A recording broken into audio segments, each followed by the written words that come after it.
انتقام نہیں چاہتا مگر حساب لینا تو بنتا ہے، حساب نہ ہوا تو ملک کے ساتھ یہ تماشا ہوتا رہے گا۔ نواز شریف کا نون لیگ کے پارلیمانی بورڈ سے خطاب، بولے وزیراعظم کی چھٹی کرا رہے ہیں، سیسیلین مافیا اور گاڈ فادر کہہ رہے ہیں، 25 کروڑ عوام کے وزیراعظم کو دھکے دے کر نکالا گیا۔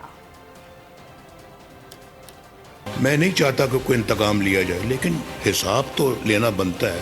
یہ تو پوچھنا چاہیے کہ ایسا کیا کیوں اس ملک کے ساتھ؟ میرے ساتھ جو ہوا سو ہوا، لیکن سزا، اصل سزا تو پاکستان کے عوام کو ملی ہے۔ جو جعلی مقدمات سے ان سے بریت بھی اللہ تعالیٰ نے عطا فرمائی ہے کہ یہ سارے مقدمے جو ہے نا جان بوجھ کے بنائے گئے ہیں۔ تینوں مقدمات میں کوئی جان ہی نہیں تھی۔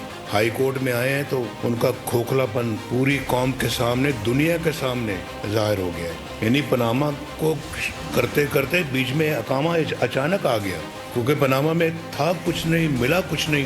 وہ سزا دینا چاہتے تھے، مجھے کرسی سے اتارنا چاہتے تھے، تو پاناما تو اس کی اجازت نہیں دیتا تھا۔ انہوں نے اقامہ نکال لیا۔ پتہ نہیں کیا کہاں سے لوگ سازشی عناصر نکل کر روز شام کو دکانیں لگاتے تھے، دکانداری چمکاتے تھے، اور ہمارے خلاف جو زہر ہے وہ اگلتے تھے، جھوٹ بولتے تھے۔ سیسیلین مافیا کہہ رہے ہیں، اس کو گاڈ فادر کہہ رہے ہیں آپ۔ یہ ججز کبھی اس طرح کے الفاظ استعمال کرتے ہیں؟ سبسکرائب کریں اور بیل دبائیں تاکہ کوئی خبر رہ نہ جائے۔